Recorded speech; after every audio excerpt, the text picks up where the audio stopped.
The dollar has ended, and now you need to pay with gold and silver. Well, how do you know how much you should pay? Well, let's find out.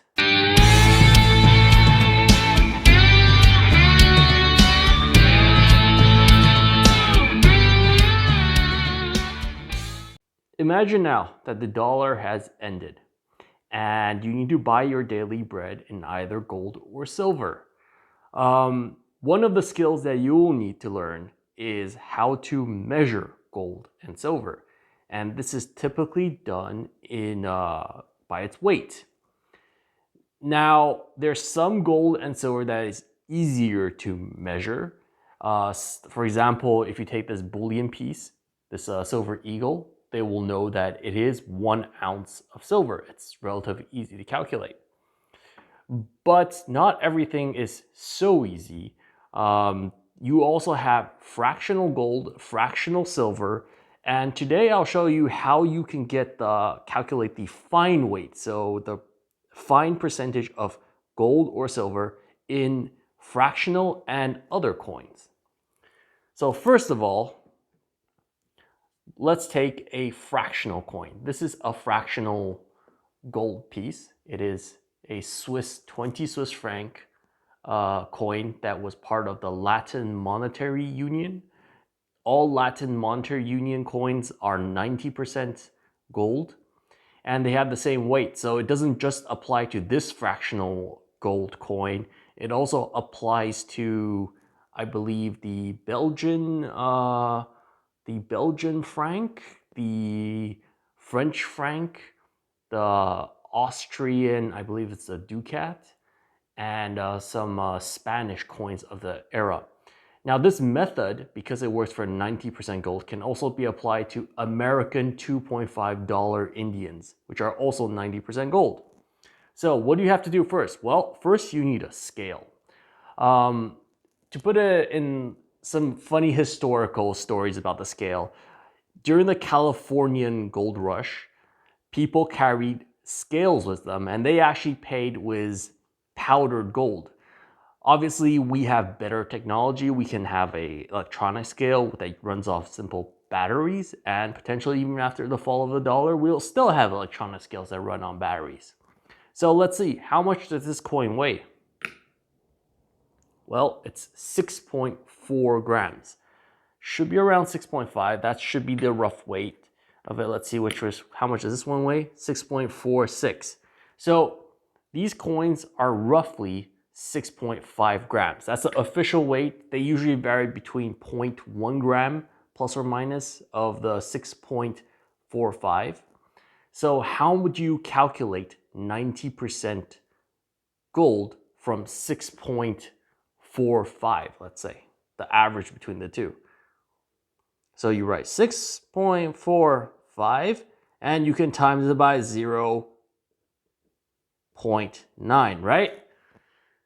That's not very easy. This is not very easy math because you're doing a multiplication and you're doing decimal multiplication. Let me tell you an easier way. The easiest way to get 90% of something is to subtract 1/10 from its value. So what is 1/10 of 6.45? Well, 1/10 of 6.45 is 0.645. And if you subtract 6.45 from, if you subtract 0.645 from 0.645, you will get 5.805.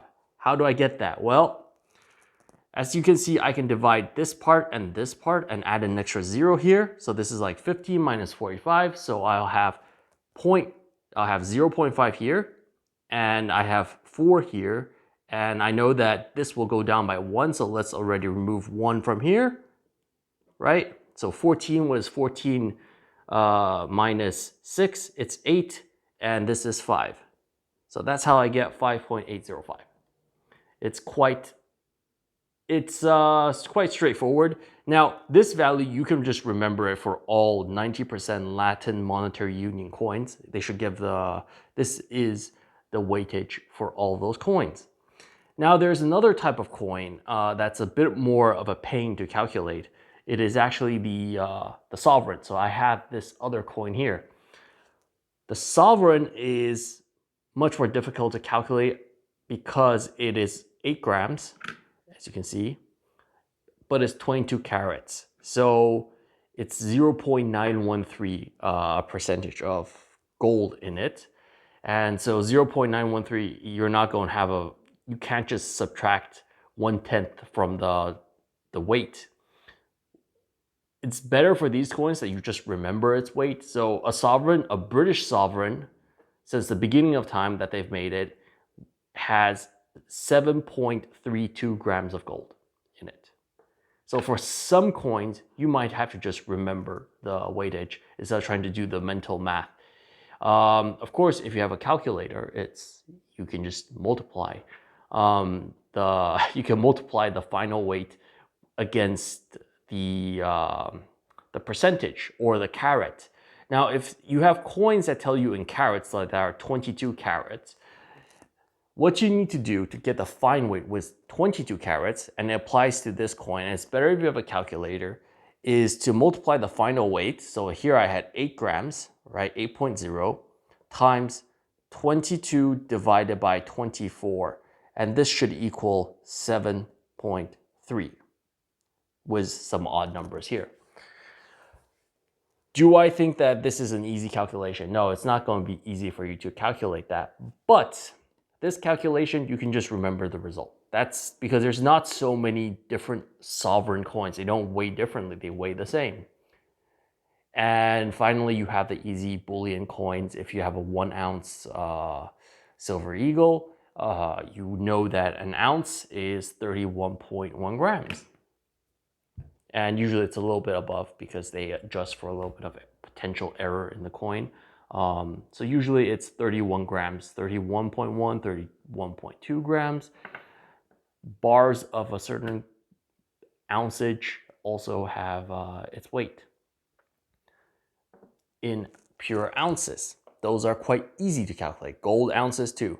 Now, I don't think that if after there's like a drop of the dollar, we'll move to people buying bread with 1 ounce gold or even 1/10 ounce gold, because gold is quite expensive. Most likely people will be buying their daily bread either with fractional silver, so fractional coins, which you will use this method just to subtract 1/10 from its weight to get the total grammage, or you will be using pure bullion coins to buy like 3 loaves of bread or 4 loaves of bread. That's how you can do it. Now, what is the other thing that you have to watch out for when you're trading with precious metals? Well, the other thing you have to watch out for is if it's real or not. And that's why I have this thing. So this is my favorite tool for checking if something is gold or silver. And this is a powerful neodymium magnet. And the reason why I have it as a little bar is because it's quite strong as a bar. And when you are checking for gold, gold is diamagnetic. The method I use is simply I keep the gold coin on the down and I see if I feel resistance when I swing my coin above, when I swing the magnet above the coin, like this. Now I do feel resistance, but probably because of, see, there's metal down here too in the, keep it in your hand, swing around. If you feel resistance, you can probably tell it is gold, and it works even better for silver. You feel much more resistant in a large silver coin. And you can also do the sliding test on silver to see if it's sticky or not. Put it on the top of the coin, slide over, and it should be sticky. That is how you test for silver content and also gold content. It will do the same for a large gold coin. Of course, for the smaller per fractional gold coins, it's a little bit difficult to use this method because they are fractional and they are smaller, so you're not going to see much of a difference. And gold is less diamagnetic compared to silver. So the best way to do it is to take a large roll of neodymium magnets and then just pass it over your gold to see if you feel resistance. You should feel some slight resistance as you pass over it. Less than, of course, these things. Bars applies to bars too. It works even better on generic bars. And I think this will be the main thing people want to test on is generic bars because, you know, they're faked a lot. And here you go. Let's see if this one is diamagnetic. Let's put it on top. And as you can see, it is. So what do I think will be essential tools afterwards? It will be a scale, a good three-digit electronic scale that goes to 2 decimal places, a strong neodymium magnet, and some math will be needed to transact if the dollar ends and you have to buy your daily bread with gold and silver. That's a bit of a, today's video is not about finance, it's just a little bit of fun. I don't know if the dollar will end, but write in the comments if you have any experience buying stuff with gold and silver, because I do know some people have paid off contractors in the Reddit forums with gold and silver. So let me know if you actually have had any transactions in gold and silver, and how was it? What was your experience? How did you transact? How did you check if the silver was real or the gold was real? So that was Dave. Leave a comment, like, subscribe. You guys are great. Whenever you guys leave a comment, I try to reply and get a discussion going, see if people are interested in talking, because, you know, I don't know everything. I don't think anybody knows everything. That's why we share and that's why we talk in the comment section. I hope you have a great election soon in the US if you're from the United States. And have a great day. Thank you for watching. Dave out.